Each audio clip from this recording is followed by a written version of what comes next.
Dalam video ini, kita akan membahas secara singkat mengenai perekonomian Indonesia dalam pembangunan sektor industri dan perekonomian Indonesia dalam era globalisasi. Badan Pusat Statistik mencatat pertumbuhan ekonomi Indonesia pada tahun 2019 hanya mampu mencapai 5,22%. BPS menyebut penyebab merosotnya pertumbuhan ekonomi Indonesia itu terjadi karena kinerja sektor industri setiap tahunnya turun tajam. Kontribusi sektor manufaktur dalam produk domestik bruto tercatat yang paling besar dibandingkan sektor lainnya, yakni sebesar 19,7%. Akan tetapi, pertumbuhannya selama tahun 2019 hanya di angka 3,8%. Capaian itu turun dibandingkan tahun sebelumnya yang tercatat masih tumbuh 4,27%.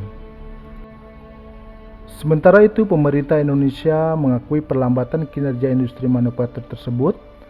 Meski demikian, pemerintah optimis tahun ini kinerja industri manufaktur akan membaik, bahkan mampu mencapai pertumbuhan hingga 5,3%. Berikut adalah petikan wawancara wartawan CNBC Indonesia dengan Menteri Perindustrian Agus Gumiwang di Davos, Swiss, mengenai strategi Kemenperin untuk meningkatkan sektor industri di Indonesia.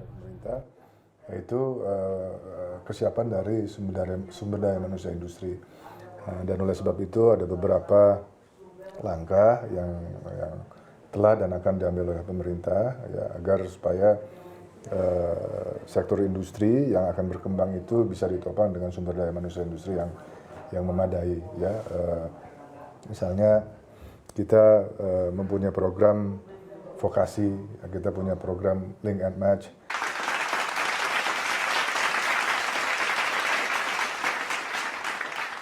Nah, juga ada beberapa regulasi yang sudah memberikan fasilitas, ya insentif, di mana regulasi ini memberikan yang disebut dengan super deductible tax, ya, untuk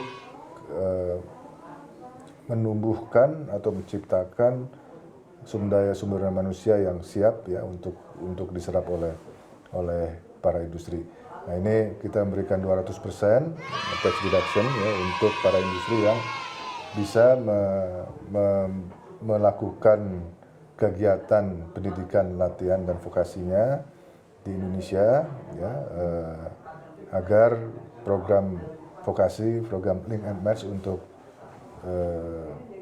industri dan sumber daya manusia industri itu bisa baik, dan juga tentu berkaitan dengan kesiapan juga perlunya adanya